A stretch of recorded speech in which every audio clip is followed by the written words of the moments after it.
Okay, folks, we are preparing to install frets on the guitar neck here.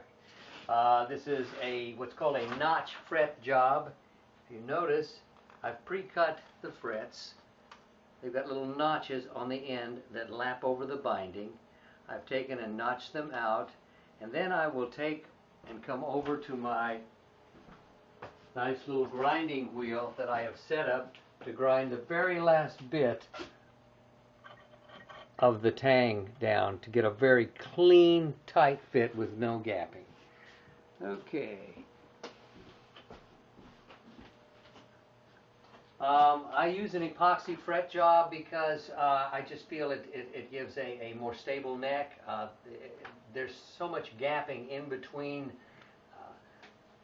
without the epoxy. It fills all of the gaps in the fret slots, and the neck is much less likely to flex.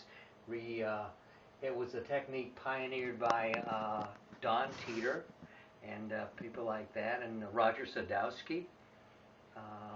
So I recall Roger Sadowski, one of the had a friend, Jay Black, that worked with Roger Sadowski, and he said Roger's customers would come back to him telling him how much better the guitar sounded after he would do an epoxy fret job on it. There was much more clarity, better sustain, and just a stronger tone. And Roger would say, the neck and the frets become as one. A little less esoteric, the epoxy fills all the gapping, and it's just a more rigid, more solid system altogether.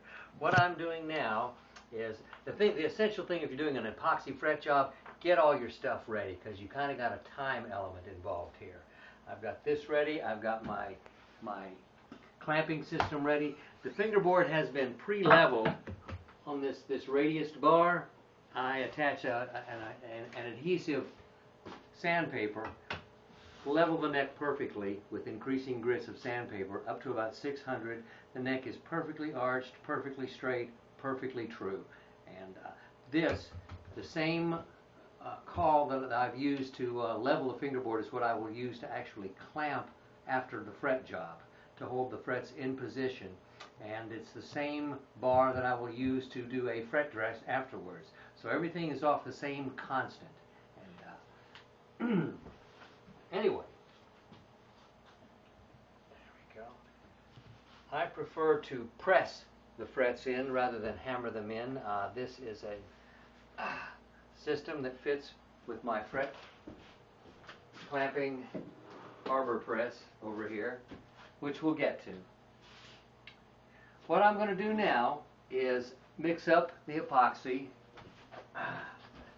I like to mix it thoroughly. I usually take about 5 total minutes to mix the epoxy to make sure it's thoroughly blended before I start. And so we're going to take a break right now, because you really just don't need to watch me stir epoxy for 5 minutes, do you? Go get a sandwich and come back.